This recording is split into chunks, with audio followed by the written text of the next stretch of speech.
This is what reparations look like. This is a model that I hope governments across the country will follow. That's a quote from Janice Hahn, the LA County Board of Supervisors chair, about the Bruce family selling their land back to the city of LA. And so I've seen a lot of takes on the story, a lot of folks complaining about why would the Bruce family do this or that with their land. Well, my first thought is, if you don't think $20 million is enough to generate generational wealth for yourself, you probably couldn't do that with 30 million, 40 million, or $50 million. Second, I think when I say we, I'm talking to black folks. We get into this mindset where we think there's only one way to build wealth because we're so far behind generationally. Like, it's only invest in the stock market long term. No. You got to be trading options. No. You got to do crypto, LOL. Or no, you got to buy real estate and you can never sell it and never sell grandma's house, right? But let me tell you a story about the second richest man in the world. His name is Elon Musk. You may have heard of him. Well, a lot of folks think that he founded Tesla, and technically he's a co-founder due to a lawsuit, but he was an early investor in Tesla. And where did he get the money for that early investment in Tesla? Now, you're not going to believe what he did. He sold his share in PayPal. Yes, PayPal, the company that we still know to this day. He sold it for $100 million, and he used that money to invest in Tesla. And now that $100 million is $100 billion, and he's the second richest man in the world. Believe it or not, you're allowed to actually take an asset as far as you can take it, sell it, and then put that money into another asset that you're allowed to grow. But yeah, keep telling folks to never sell grandma's house, but providing them no actionable steps in order to renovate grandma's house or actually generate some form of income from the property. So I'm solutions oriented, so I'll show you the actionable steps in order to do that, as well as break down the story of Bruce Beach, the finances behind it, and give you my thoughts. Let's get into it. Welcome back to House Rich, the first time homebuyer show where we help millennials figure out how in the world do I buy my first home. Today we're going to talk about the story of Bruce Beach and the descendants of Bruce Beach selling the land that they got from LA back to the city for $20 million. So let's step back first. In 1912, the Bruce family, Charles and Willa Bruce, built the first black-owned resort in what's now known as Bruce Beach in the LA area. They built this because it was 1912, and think about the things that are going on in 1912 when it comes to racism, injustices, and so forth. As a result, they built their own resort, and it became very, very profitable.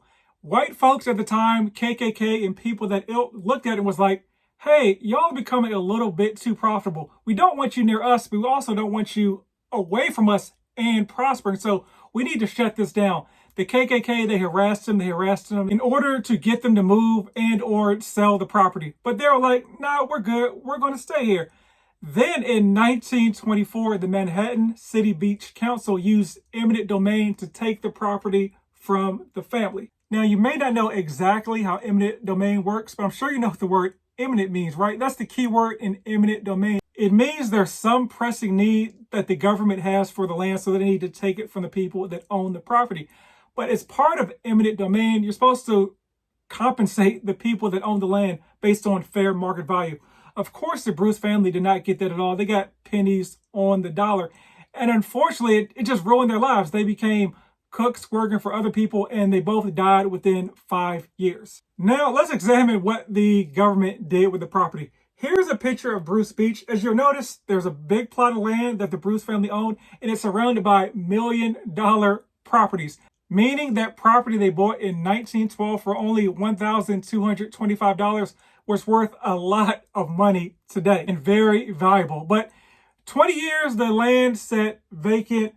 Then it became like a parking lot, and now it's like outside of a lifeguard station. So yes, no imminent need for the property's usage. Now let's fast forward to July 1st, 2021. After years of working on this, LA decided to give the property back to the descendants of Bruce Beach, which were Marcus and Derek Bruce, who actually don't even live in California anymore, which is pretty important for the story. Now, as part of this agreement, they had to lease the property back to LA and they would get $413,000 a year. Then within 2 years, they had to make the decision to sell the property back to LA for $20 million or do something else with the property.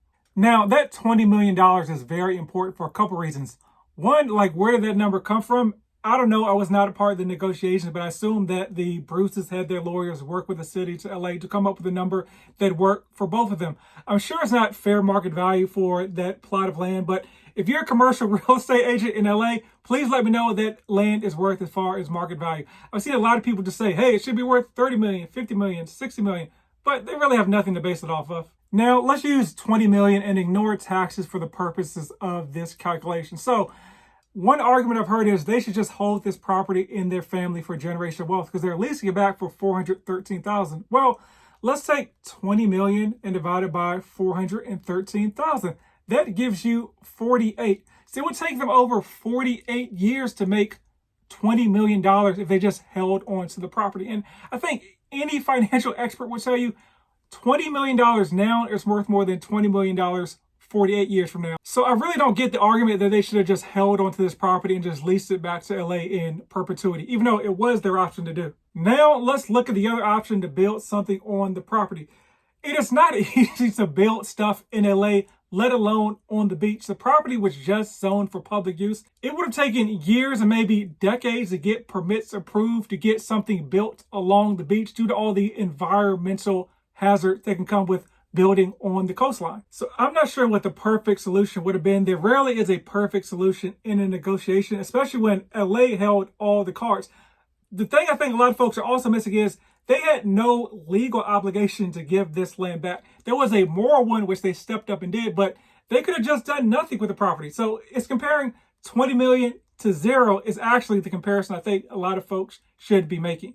Now, let's jump back to the reparations part. And I think that was an important quote from Janice Hahn is this is a model that a lot of other governments can use because, of course, the Bruce family is not the only family that have had their property taken away unjustly and was never compensated. So I think this is a good example of reparations in work, especially once again, where the people who were the descendants did not even live in California. So I'm not even sure that the government could have just handed them $20 million and just called it reparations. They had to actually put this plan into place and give them the option to sell the property back to LA if they so wanted to, which is what they chose.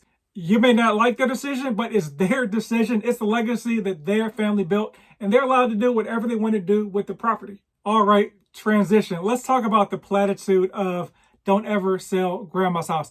Here's a quick thing you can do to not sell grandma's house and keep it in the family and not actually spend any money. It's called a gift of equity. Let's say grandma has a home and it's worth $200K and she has no mortgage on the property, and for whatever reason she can no longer live in the property, whether it's she needs healthcare needs that cannot be met in the property, or let's say that she's falling behind on taxes and doesn't have money to pay those taxes. Well, she can sell that property to a family member as long as they plan to live in the property. For instance, $200K, the starting point for using equity in the property is 80%, so $160K.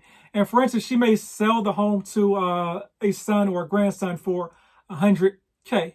Since there's $60K in equity between the sales price of $100K and the value of $160K, she can gift the grandson up to $60K to cover the closing costs and down payments, or just to put some money in his pocket. So the purchase price is $100K, and let's say she gifts him $30K to cover a 20% down payment plus $5,000 in closing costs. He can then comes out at no money to purchase the home and has $5K of pocket change to do what he wants with it, or maybe to help grandma out in her facility she's going to. And so you can work these numbers any way you want to in order to provide grandma more money on the back end. That's a quick solution. I have a more detailed video down in the caption, so check it out. But as always, buy land. Rumor has it they're not making any more of it.